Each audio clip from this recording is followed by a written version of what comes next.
Well, here we are. Well, welcome to chapter 5. We're going to begin tonight in verses 14 and 15 of chapter 5 of Leviticus. Uh, Glad to have everybody here. We're finally getting to the Hashem, or the reparation offering, uh, which shows us that our sin creates a debt to God for which reparations must be paid by the blood of an innocent animal.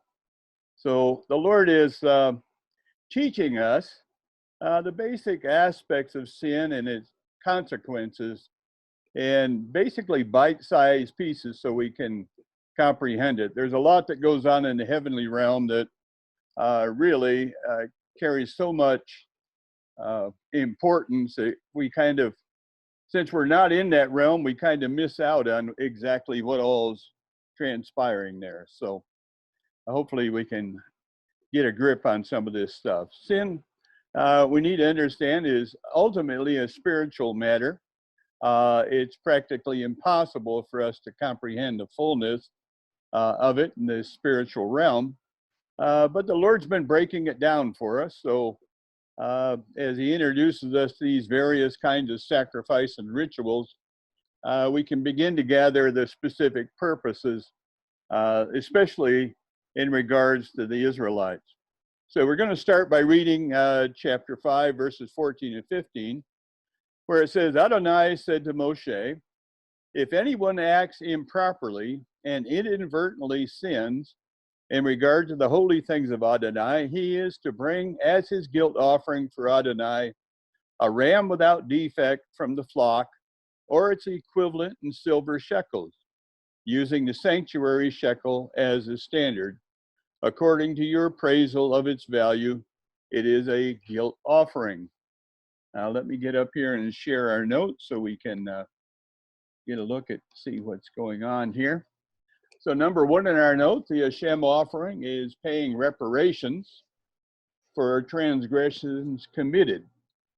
A in our notes, reparations are payments owed due to unintentional trespass against the Lord's sacred property.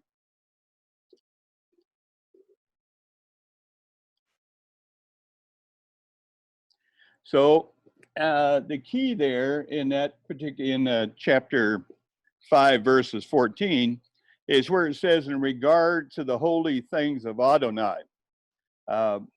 What this is talking about is unintentional or inadvertent sins against the Lord's sacred property. We're going to have to take a look at the sacred property here in a minute. But unintentional misuse of property given to, owned by, or in possession of Yahweh is basically transgressional sin. So any misuse of property. So reparations, A in our notes here, reparations pay for the damage incurred when we incurred by God's holy possessions when we transgress against them. And reparations are a good thing. In regard, it's better to pay than die. I always figure, you know, if you can pay a debt, it's better than dying for the debt. So that's how I come to this, better to pay than die. The 5 sacrificial models that we've looked at reveal how trespasses against Yahweh affect our relationship with Him. And effect is our fill-in there in our notes. The Olah and the Mincha reveal that a person is declared guilty of trespass because of his sin nature. You don't have to commit a sin to have an issue between you and God. Just your sin nature is an issue. And so the Olah and the Mincha we're simply guilty right out of the box, and so we have to deal with those things. We'll talk about these a little bit more at the end of our teaching today. But the Zabah Shalamim offering shows that peace with God has been severed, but it is repairable. It can be repaired, and that's an important thing to look at and rejoice over, actually. see in our notes, the Hata'at offering shows us that sin pollutes like a poison that is deadly without an antidote. The poison will spread throughout your whole relationship with God and prove to be deadly if we don't do something about it. And that's what the offerings are. They're basically an antidote. The Hashem reveals inadvertent misuse of God's property, which is sin, which incurs a debt owed to God. It incurs a debt, and we're going to look at that as to how that works. So number 2, so what exactly are inadvertent sins against Yahweh's property? This is the question everybody wants to know. Well, the answers, the rabbis spent a whole lot of time trying to answer these questions. And, basically, in the Mishnah, they really were sincere, just like we are, and wanting to know specifically what God was talking about and identifying things as his property. Well, in regards to the sacrificial system, everything that we bring before him and use in our offerings becomes his property. And so one of the very clear areas is anything that was in the temple dedicated unto the Lord, given to the Lord, sacrificed, offered to the Lord, they all became his property. And so, for example, eating food that was set aside only for the priest, taking food home that was to only be eaten at the temple, failing to fulfill certain types of vows, or failure to pay prescribed tithes at various ceremonies. And the list goes on, but you get the idea that any kind of inadvertent sin like that, where perhaps somebody didn't deal with their offering correctly, they found out that after they had said what they were doing, they found out they were bringing the wrong offering, those kind of things. So what we find is that be in our notes, there's 2 types of inadvertent sin. There's inadvertent sin with an awareness and inadvertent sin without an awareness of the trespass. And when we talk about those with an awareness, for us, it's a hard thing to comprehend. If you had an awareness, how is it inadvertent? Well, it still can be something that you found out about, that while you were doing it, oh man, I did this wrong, or you find out later that you did it wrong. That's with an awareness. Without an awareness is you never find out what the trespass actually was. And we'll talk about that in just a little bit. So the number 1 in our notes, the serious nature of these types of sin is they were transgressions directly against Yahweh. This is a raising up, if you will, and actually dealing with a type of sin, even though it's inadvertent, that the first 3 sacrifices and even the peace offering did not necessarily deal with. So this particular sin here, the Hashem, the reparation offering, if you will, is actually dealing with something that's a lot closer to what most people think when they think about the sacrifices of Leviticus and the issue of sin. But we have to be very, very careful to understand we're not dealing with any sin that was done on purpose. God does not deal with high-handed sin as far as the sacrificial system goes whatsoever. So the serious nature of these types of sin is that they were transgressions directly against Yahweh. Now, the word shatah usually depicts sin in Hebrew, but when it's a trespass, the descriptive word used is ma'al. And so we have a whole different uh, perspective here as to the type of sin and the seriousness of it. Typical sin, and we're talking about inadvertent sin, was a trespass, and the word shatah was usually used in the Hebrew to depict it. When you get to ma'al, ma'al is used in high-handed sin, sin that you knew were going to be an affront to God, and you did it anyway. For example, ma'al of adultery and ma'al of idolatry. Ma'al indicates the serious nature of the sin, and it changes the whole dynamic of everything that's associated with it. If you remember King Uzziah in 2 Chronicles 26:16, he ruled for like 50 some years in Israel, but he was so successful that he allowed pride to get the better of him.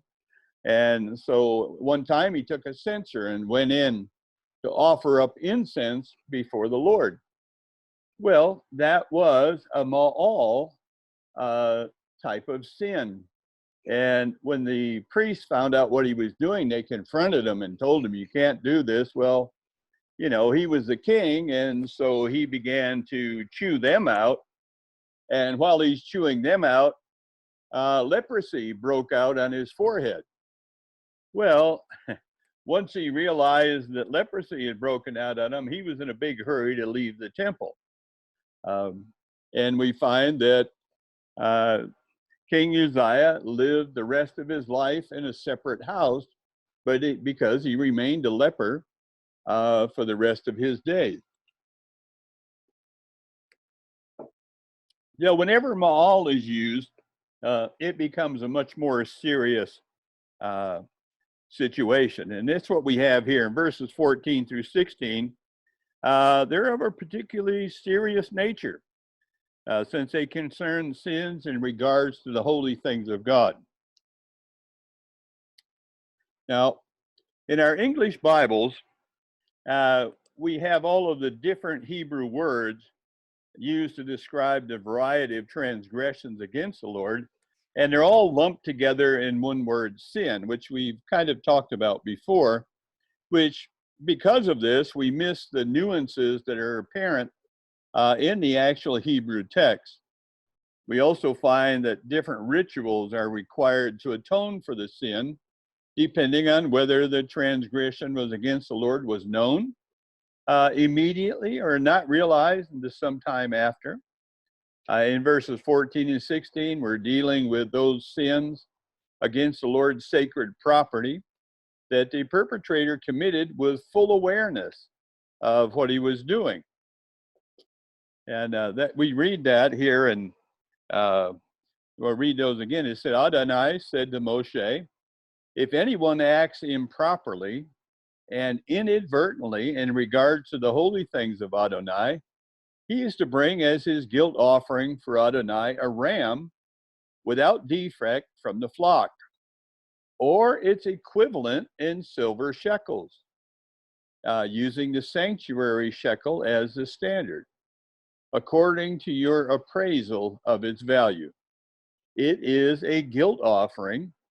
In addition, he is to make restitution for whatever he did wrong in regard to the holy things. Moreover, he is to add to that 1/5 and give it to the priest, to the Kohen. Then the priest will make atonement with the ram of the guilt offering, and he will be forgiven." Well, we're talking about the protocol here. This is the protocol for inadvertent sins committed when full awareness of the transgression was known. That's B in our notes. Number 1 underneath there, they were to present a perfect 1-year-old ram. Now, not all of the offerings had to be perfect, but this one was required to be perfect which computes out to expensive. And then you were to add 20% in monetary value on top of that, based on the value of the lamb, and you were to give that monies to the priest. Well, this is where the sanctuary shekel, the standard, was established by the temple and by the temple priest, and it was established by and for the use in Yahweh's temple system. We remember Yeshua in Matthew 21, where when the priests were actually misusing the system to cheat people, and the system had become so corrupt that this is where the money exchange that Yeshua confronted and turned over all the tables. And he did it when he found out how corrupt the system had become. It was designed initially by God to standardize the value of a shekel, because at that time they did not create all money from one place. Every town, every leader could and did create shekels. Some were gold, some were silver, some were bronze. And so they had all kinds of different values. But when you came to the temple, the idea was that God wanted a standard system, and so he established it through the temple priesthood. But unfortunately, quite often when you deal with money, it doesn't matter who you are. Money has the power to corrupt men, and so the priest had been and had become corrupt. And we've all heard the stories that if you brought a lamb from home that was perfect, that the priest would deny it as being perfect, and you had to buy one from them, and then they'd take your lamb and sell it to the next guy.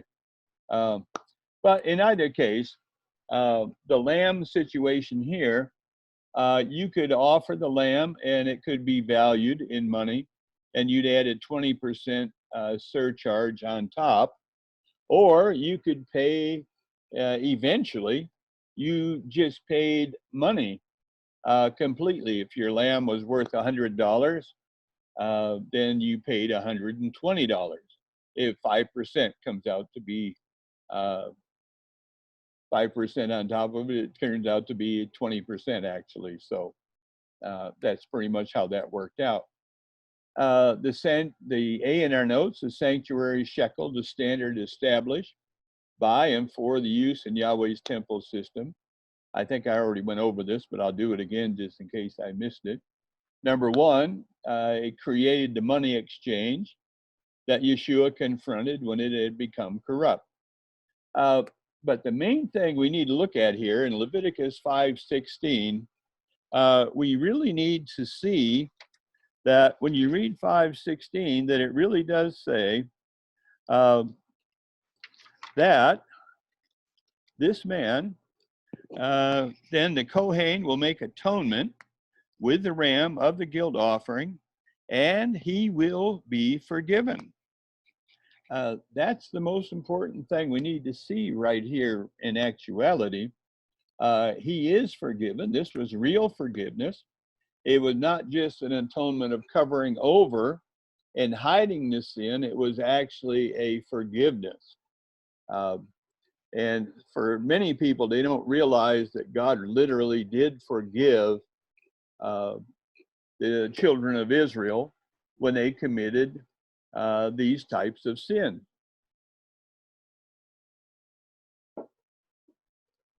The sinner was absolutely, completely absolved from sin when reparation was done with a contrite and repentant heart. Now, the key to that is if your heart wasn't right, then your reparation was worth absolutely nothing. And so you would not be forgiven.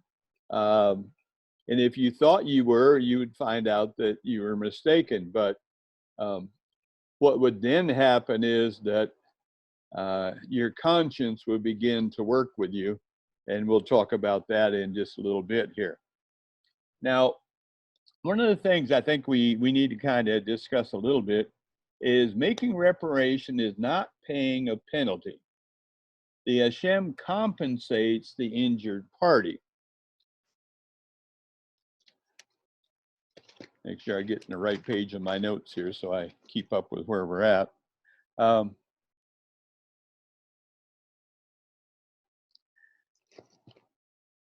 here we go.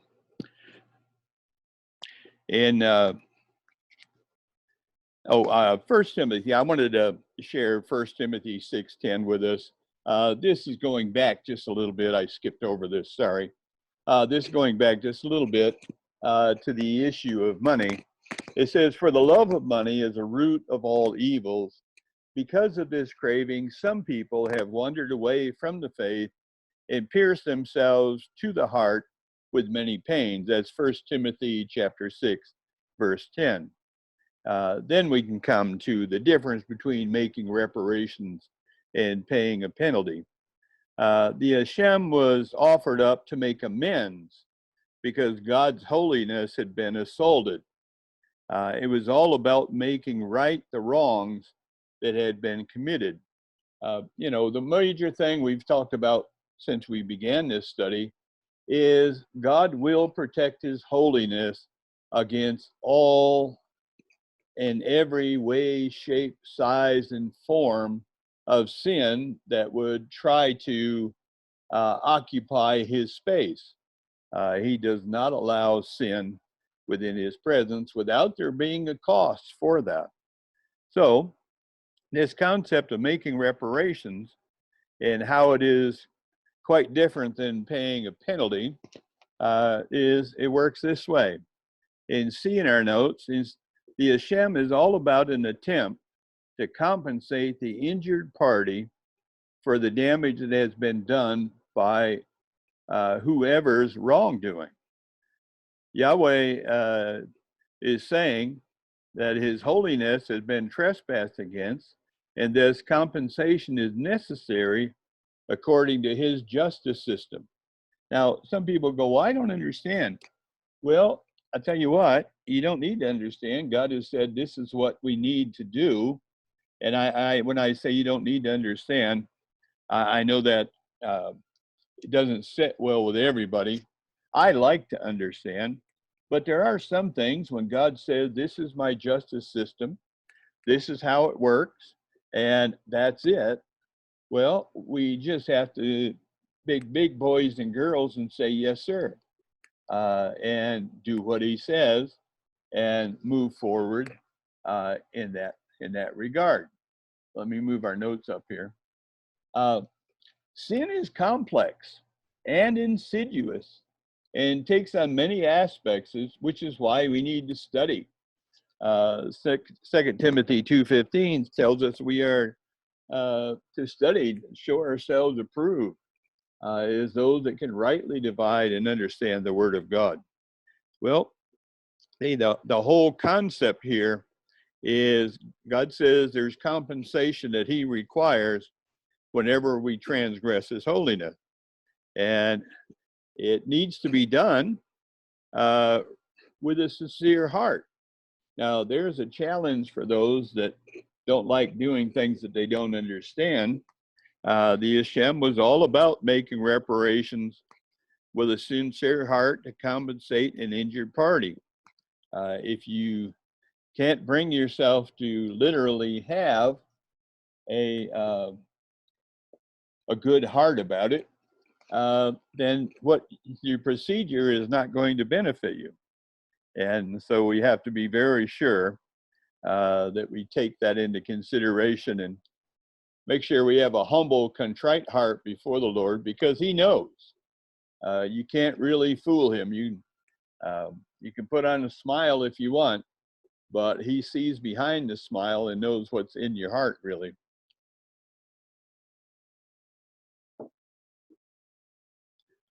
So, in Leviticus 5:17, if someone sins by doing something against any of the mitzvot of Adonai, concerning things which should not be done, he is guilty, even if he is unaware of it, and he bears the consequences of his wrongdoing. Now, we're make sure where I'm at here. The protocol for inadvertent sins that are committed unaware of the trespass, those are some really tough things to deal with. But the protocol was you were to bring a ram without defect or its equivalent in value. But in this case, since it was unknown or unaware, the added 20% was foregone. If you knew that you had sinned, you had to add 20% to your perfect 1-year-old ram. In this case, you did not have to add the 20%. So for the worshiper, in our notes, who never knew how he trespassed against Yahweh, he just had a guilty conscience. In other words,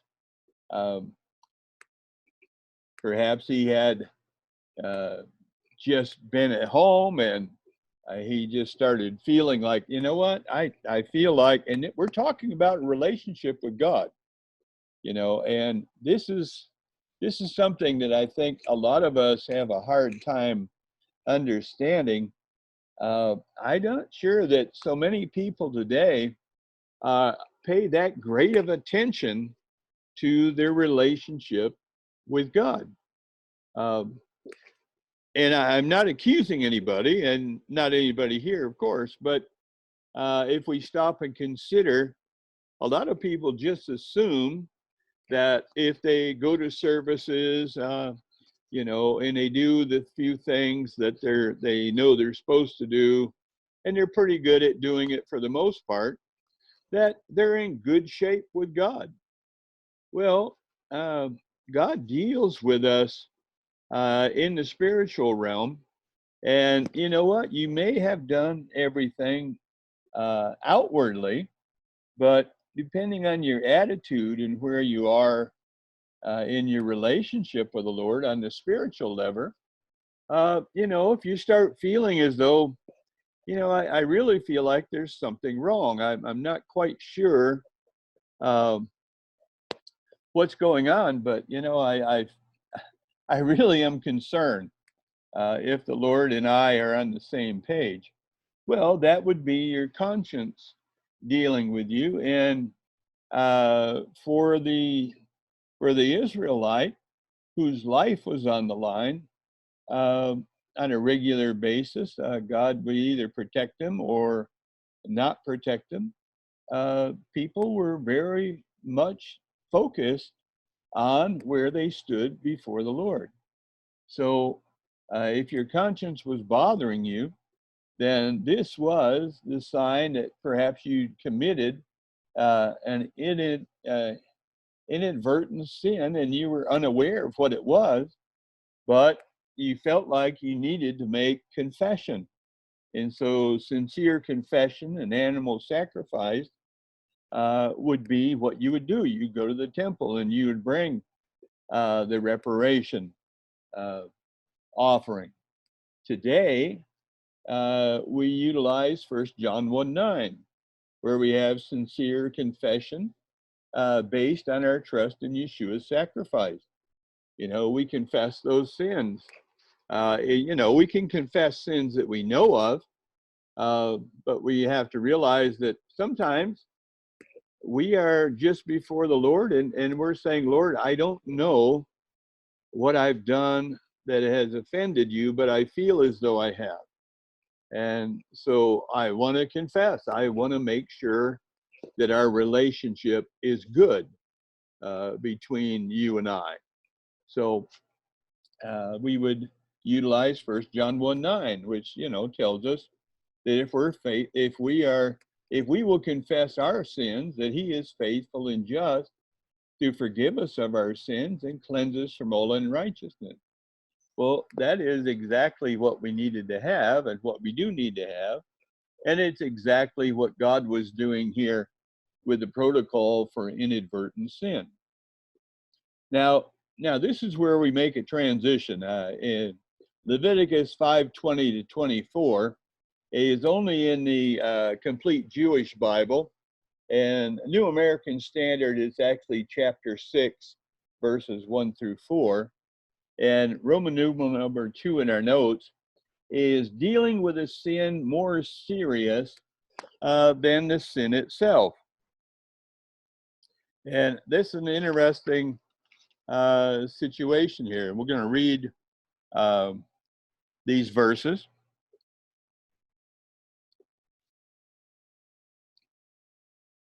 Make sure I skip down to where that verse is. There we go.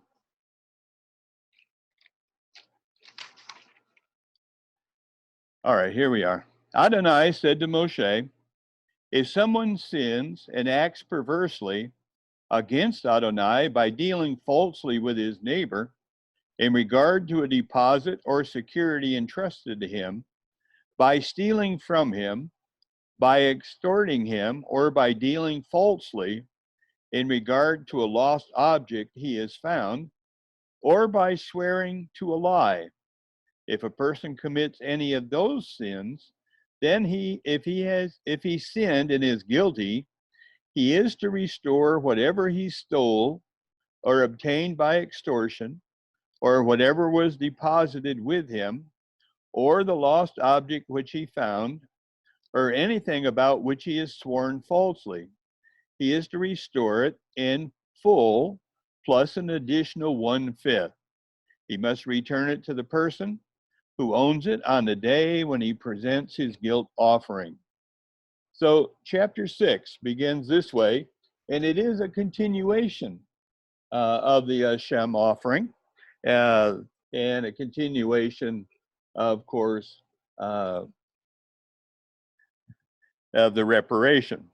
So as we have another example of what exactly constitutes a sin against the Lord that the Hashem or reparation offering atoned for. At first glance, one may think that these verses have nothing to do with sins against the Lord. They only talk about stealing from your neighbor, extorting somebody, or being deceptive and false in one's dealings with others. These are sins against other people, not sins against the Lord, seemingly. However, that is not how God sees it.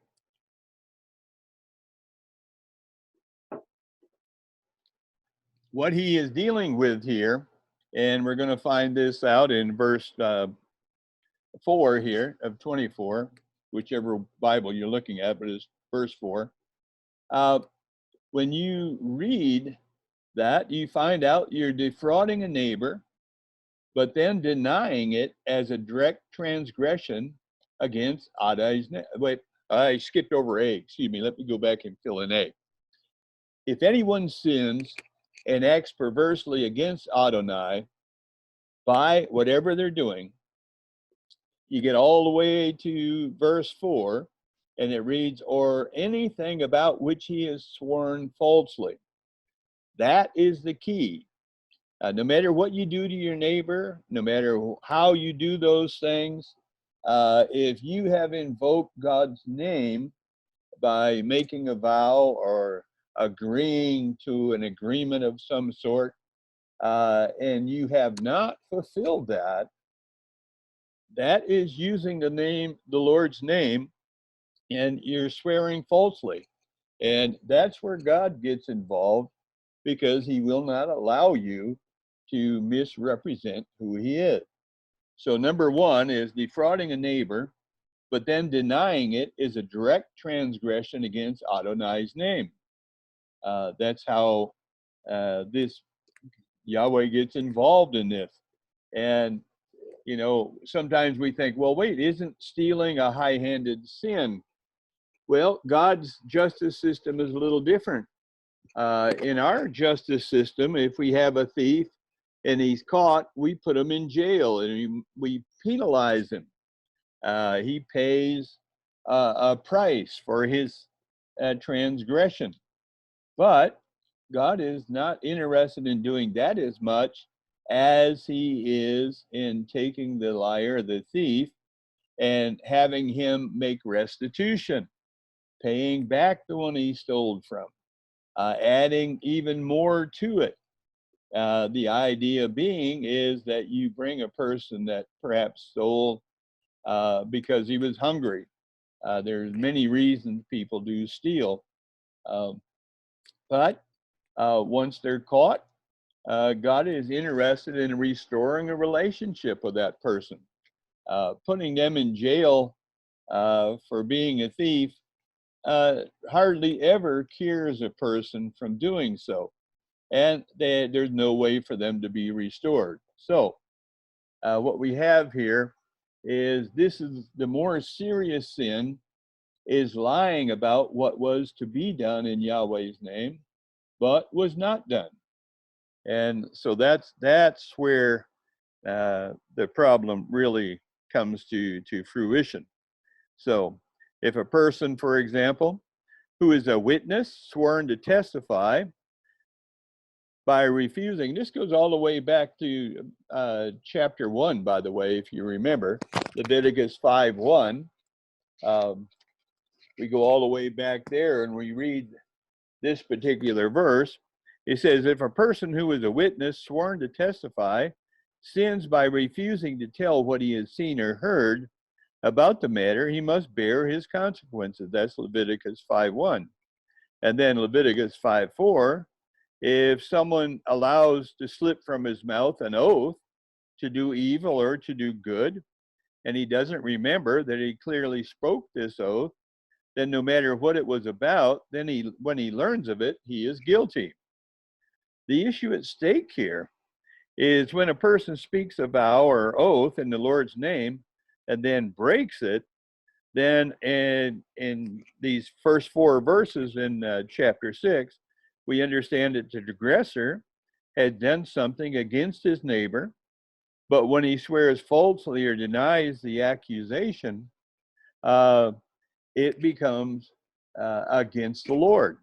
So the crime we're dealing with here is the lying about what was done.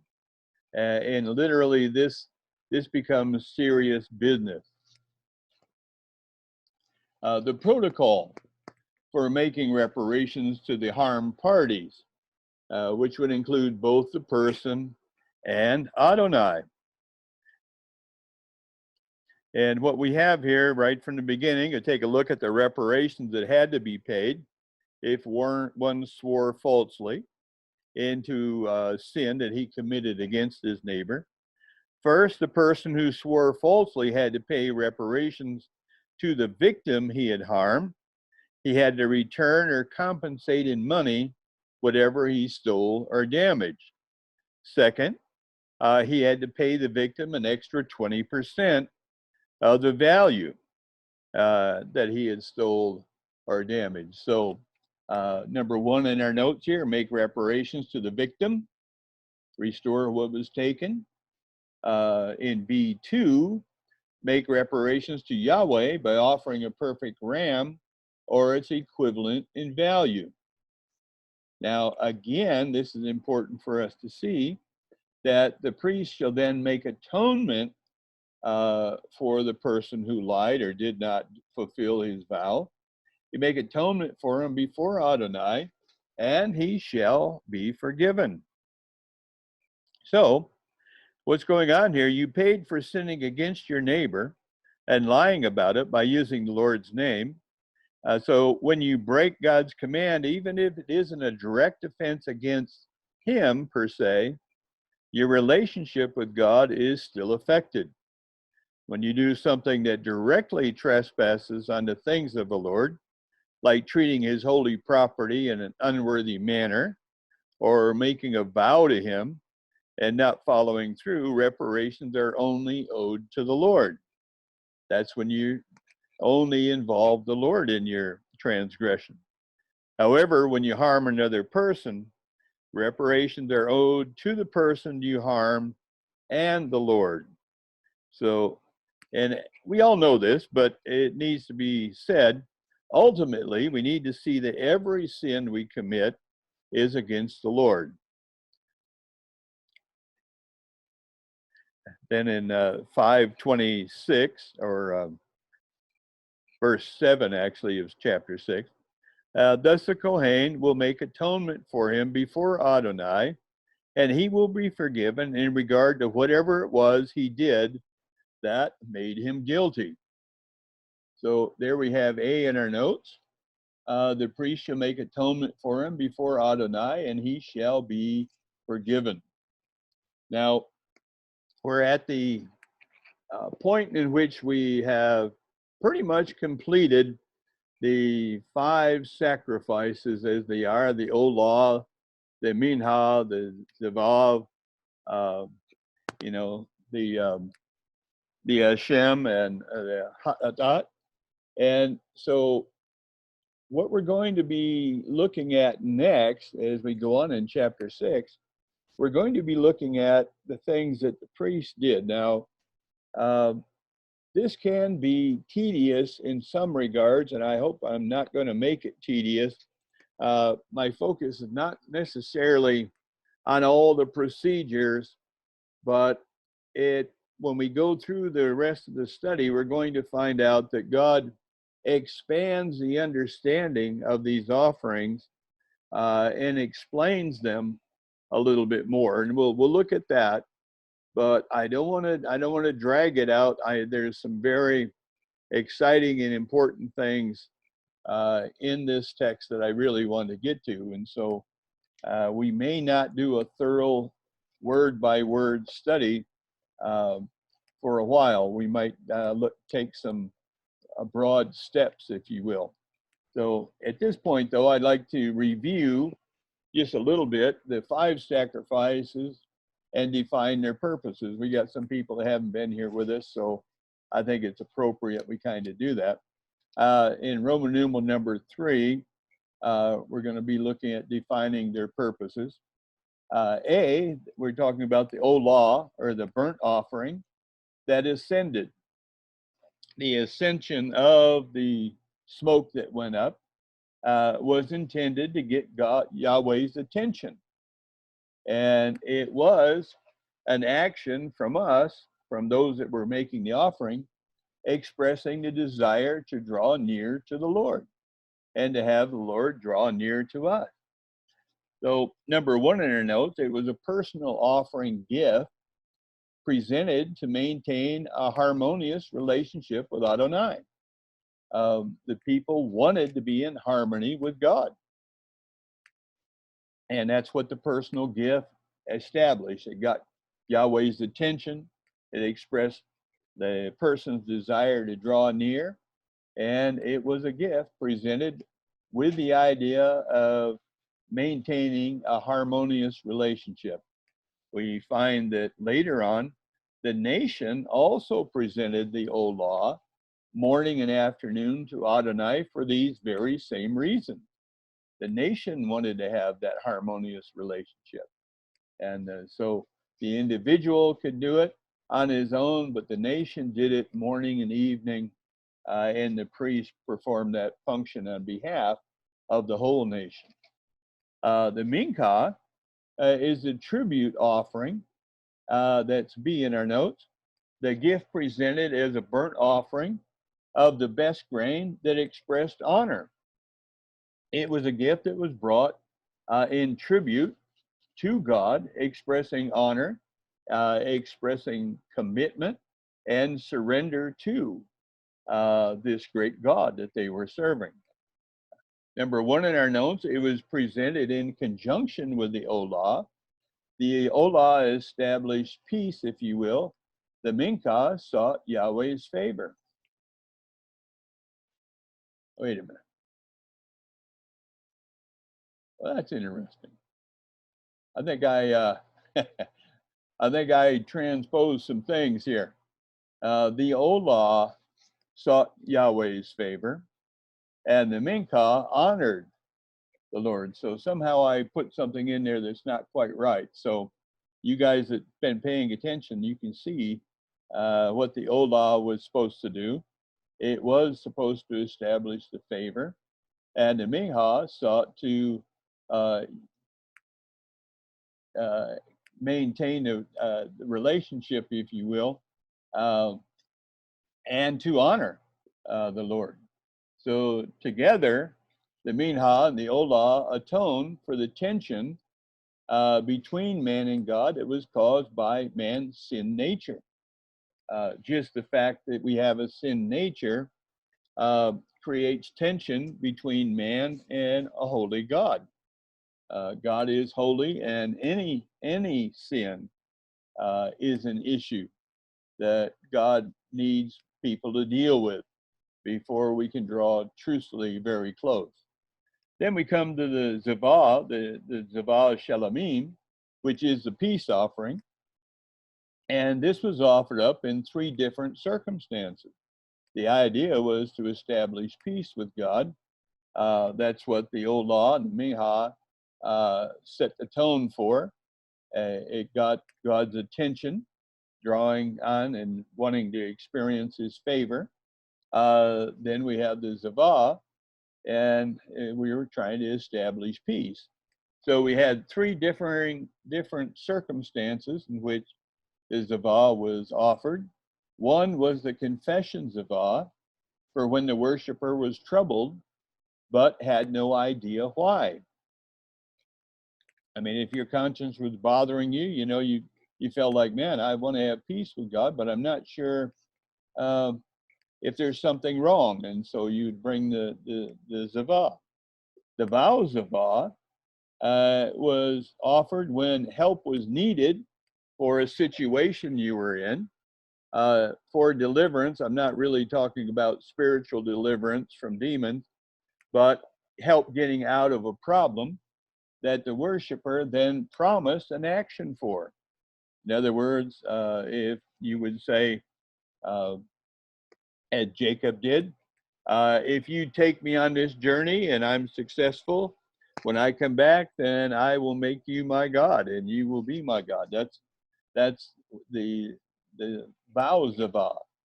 The free will Zavah was a spontaneous act of gratitude and appreciation for Yahweh.